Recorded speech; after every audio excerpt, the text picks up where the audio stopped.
Hey there, you awesome bipeds, quadrupeds, and even the occasional dinosaurs. It is I, Little Wolf, and welcome to my den.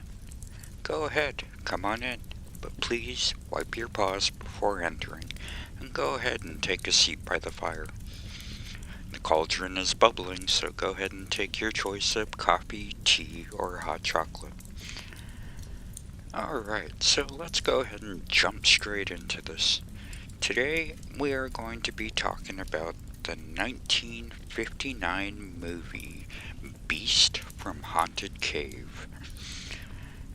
And this is an interesting little movie where it's kind of a mixture between a horror movie and a thriller movie, and it came out like around the time that the movie Them came out, and it didn't do as good as that movie, and you can kind of see why later on when we get more into it.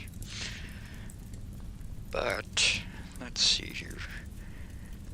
The movie itself, if we can go into a quick overview from the article, we have gangster Alexander Ward. His girlfriend Gypsy Boulette and two henchmen come to Deadwood, South Dakota with the idea of stealing a few gold bars. They enlist the aid of a local ski instructor, Gil Jackman, and plan to use him as a guide out of their territory after the robbery. However, a blizzard forces them to take refuge in Jackson's cabin, where Gypsy lowers the inside temperature by giving the cold shoulder to Ward, her former sweetie, until she saw Jackson. Ward didn't care, as his plans to kill Jackson after they had no further use of him, but they had used an explosion in a cave to serve as a distraction during the heist, and this explosion had irritated the big spider that lived there, and sure enough, all hands have to seek refuge in the cave from the fury of the storm. All but two of them would have been better off facing the South Dakota elements. Alright, so that definitely tells you some of the stuff that happens in here. Well, actually it tells you pretty much everything you need to know. But, let's have some fun with this. Now, for the cast of characters, we have Michael Forrest playing Gil Jackson. We have Sheila Noonan as Gypsy Boulette. I kind of like this guy's name for obvious reasons. Frank Wolf as Alexander Ward. Then we have Wally Campo as Byron Smith. And then we have an interesting name here, Richard Sinatra as Marty Jones. Interestingly enough, here is the person playing the Beast. His name is Christopher or Chris Robinson. 100 Acre Wood reference? I don't know. Oddly enough, there's also a caretaker in Jackson's cabin named Small Dove, and she is played by Kay Jennings. Now, when I first started watching this movie, I wasn't really too sure what to make of it, but then it whittles itself down to really only being these few cast of characters throughout the whole movie, so that really sucked me into this thing. And I'm just a big lover of having a small cast, a simple plot, and things like that. So this really checks off a lot of those marks. And you really only have like South Dakota area when they're out skiing or when they're looking in the caverns to see what the monster looks like. And the monster is actually kinda weird looking. I mean, look at this thing. It kind of looks like a weird spider-human hybrid thing. But it's kind of what makes it a little bit more fun. It has that weird kind of Jaws-y elements where you don't really see what the monster looks like until they decide to unveil it fully. You get little glimpses of like one of the legs grabbing a person and attacking, and that's definitely what makes it kind of more fun for me, because when you don't really see the monster at first, you get a lot left to your imagination, and that really helps me a lot, because anytime I can use my imagination a little bit more with a movie, a story, or anything like that, it definitely amps it up just a bit. Now, I didn't really see too much on production costs or anything like that, but one of the other names that kind of stuck out in this all was Gene Corman, and I believe he is the brother of Roger Corman, who is also known for making weird big creature sci-fi type horrorish movies around this time. And so having that name blended in with all of this adds a lot more fun to it.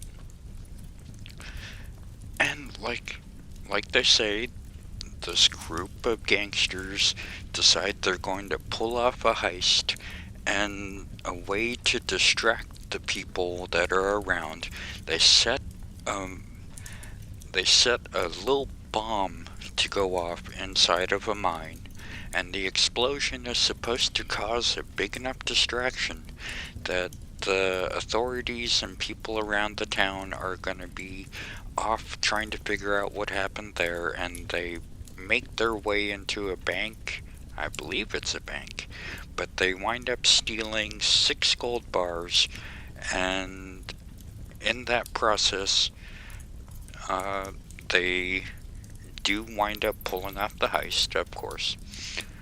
But with the explosion and the people in the mine doing the mining, they awaken a weird spider-like creature, and it comes to life, and it notices earlier when the bomb is being placed by one of the characters. He brings with him a young waitress that's at the bar with him at the ski lodge area, and she winds up getting taken by the creature. But the creature also notices who he is and decides he the creature itself is going to follow them as they go on their cross-country trip to the mine, or to Jackson's cabin. And a lot of the stuff takes place here where you get a little bit more character development of Alex and Gypsy, and you get to learn more about Gil Jackson, and you just kind of have a nice sit down with a lot of them, and like I said, you learn a lot more about each one of the characters, and a lot of them are actually pretty fun. Byron is kind of a weird, childlike person who's just happy to be there doing a job, making money. Alex is just all interested in making the money and getting away. Gypsy is now trying to figure out whether she wants to stay with Alex or go with Gil. And all of this happens within, I would say, around a week. So it is a fun little ride, and it's definitely going up ski lifts and across snowy terrain and everything else like that. And so, if you just want to sit back and have some fun, this is definitely a good one to put on. And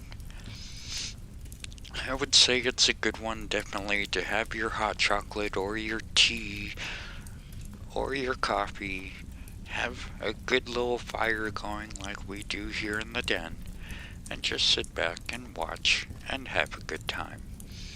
I really did enjoy this one, and the running time is actually really short for this. I mean, it's only 72 minutes long, and that's only about, what, an hour and 12 minutes?